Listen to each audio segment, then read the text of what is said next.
Save the Children i la Casa de la Caritat de València han fet possible que xiquets amb pocs recursos puguen anar al dentista de manera gratuïta.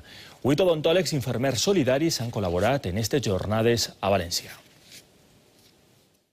Las chuches, el chocolate, todo lo que se quede pegado al diente, a los bichitos les encanta. És l'explicació que donaven avui els dentistes als xiquets que han visitat esta clínica valenciana. Paso el cepillo, a ver. Els xiquets que avui hem vist que necessiten més tractament, contactarem amb els pares i seguirem el tractament. Una sessió teòrica en què han après la importància de la salut dental. Estos xiquets tenen la seva revisió i neteja bucal gratuïtes gràcies a Save the Children i a la Casa de la Caritat. Els 100 candidats han sigut triats en funció de les seues necessitats d'entre 3 escoles valencianes. La majoria, això sí, han visitat la clínica amb la lliçó ben apresa. Què és el més important d'avui?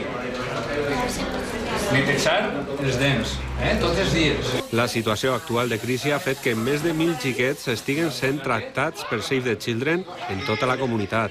És una magnífica oportunitat per als xiquets, per ara i per al futur, perquè no només l'estan fent una higiene bucodental o l'estan curant les càries, sinó que també estan donant educació perquè en el futur no tinguin aquest tipus de problemes. Ens tenem que netejar els dents.